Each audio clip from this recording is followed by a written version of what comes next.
নমস্কার সাংবাদিক বন্ধুদেরকে। আমি Manabnath, associate divisional manager, Agartala division. তো আমরা এখানে রানীবাজার আমাদের এই একটা ব্যাংকিং ইউনিট। আমরা এখানে একটা ভাবেছিলাম যে এই অতিমারির সময় আমাদের সম্মানীয় সাংবাদিক তারা যে বিভিন্ন এলাকায় দিন রাত করে কষ্ট করছে এবং নিজের আর পরিবারের ঝুঁকি নিয়ে তারা সমাজের বিভিন্ন সবর বসেছে। তো তাদেরকে ভাবেছিলাম আমরা একটু তাদের সেফটির জন্য তো সবাইকে আমরা যে লোকালিটি সাংবাদিক বন্ধুরা আছে তাদেরকে ডেকে একটা করে স্যানিটাইজার বা মাস্ক আর হ্যান্ড ওয়াশ, তারপরে হ্যান্ড গ্লোভস দিয়ে তাদেরকে একটু সেফটির জন্য আমরা হেল্প করতে চাইছিলাম।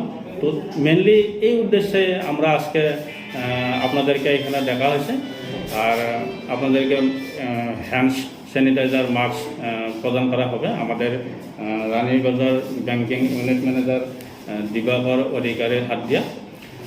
আর গতবারও এমন লকডাউনের সময় আমাদের ত্রিপুরাতে তো বন্ধন ব্যাংকের মাননীয় চন্দ্রশেখর ঘোষ মহাশয় সিএম রিলিফ ফান্ডে 8 কোটি টাকা দিয়েছেন। তো যারা ত্রিপুরাতে ক্ষতিগ্রস্ত হয়েছে তাদেরকে হেল্প করার জন্য। আর আমরাও বিভিন্ন জায়গায় সমাজের গরিবদেরকে চাল ডাল দিয়া কিছু যত পারি বিভিন্ন এলাকায় আমরাও একটু সহায় করছিলাম। তো এইবেলেও আমরা ত্রিপুরাতে তেলিয়ামোড়া থেকে সাবরুম পর্যন্ত আমাদের যে 69টা এরকম ব্যাংকিং ইউনিট রয়েছে, তো তাদের প্রত্যেক এরিয়াটা নিজের অফিসের এরিয়াতেও সাংবাদিক বন্ধুদেরকে ডেকে এইভাবে আমরা এই প্রচেষ্টাটা নিয়েছি এবং আমরা কন্টিনিউ এটা করতেছি। ধন্যবাদ স্যার। একটা জিনিস জানতে চাইব যে গ্রামীণ গ্রুপের মধ্যে বন্ধনের যে যারা লোন নেওয়া হয়ে থাকে বা আপনারা দিয়ে থাকেন তাদের মধ্যে রাজ্য সরকার থেকে যে নোটিফিকেশন বাড়িয়েছে যে কিস্তি যেগুলা মানে অগাস্ট মাস পর্যন্ত প্যান্ডেমিকের জন্য এটা নেওয়া হবে না, তাতে আপনার বন্ধনের পক্ষ থেকে কি একটু জানিয়ে বলা হবে? বন্ধনের তরফ থেকে আমাদের ডিভিশনাল ম্যানেজার স্যার গত শনিবার দিন সরকারের তরফ থেকে একটা লেটার সাবমিট করার জন্য বলেছিল। তো উনি সরকারের যে চাইছিল আমাদের ব্যাংক থেকে যেটা লেটার চাইছিল, রিপ্লাই চাইছিল, সেটা অবশ্যই জমা দিয়ে এসছে। তো এখন তার উপরে ফাইনাল ডিসিশন কী হয়েছে আমি এখন অবগত নয়। যেহেতু সরকার যেটা চাইছিল সেটা রিপ্লাই করা হয়ে গেছে, অলরেডি শনিবার দিন সাবমিট করা হয়েছে। তাতে কিস্তিতে কি এখন নেওয়া হবে না অগস্ট পর্যন্ত বন্ধ থাকবে?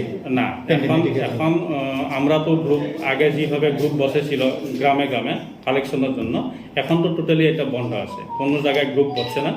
আর কালেকশনও আমরা কোনো কালেকশন তাদের যে কালেকশনটা আনবো সেই রকম আমি ফিল্ডে মিটিং করে কালেকশনের জন্য গেছে না স্টাফ। আরও গতবার যেমন বিভিন্ন সদস্যায় কাস্টমার নিজেই বলেছিল যে স্যার আপনারা লকডাউনের সময় তো আমাদের বাড়িতে আসেন না, আর আমরাও গ্রুপে গিয়ে টাকাটা পেমেন্ট করতে পারছিলাম না। তো আপনারা গ্রুপে হয়তো হচ্ছে না, তো আমরা বাড়িতে আসে টাকাটা নিয়ে যাবে। তো এইবারও আমরা কি করছি তাদের লগে বা তারা যেগুলো কন্ট্যাক্ট করছে আমাদের সাথে যে স্যার আমি টাকাটা আজকে দিয়ে দিব, আজকের ইনস্টলমেন্টটা তো বাড়িটাই কাইন্ডলি নিয়ে যান। এইরকম যারা বলছে তাদের বাড়ির থেকে এনে টাকাটা উইলিংলি দেওয়ার যাদের ইচ্ছা ছিল তো এটা নিয়ে আসছে। গ্রুপ বসেছে না, গ্রুপ নাই আগে।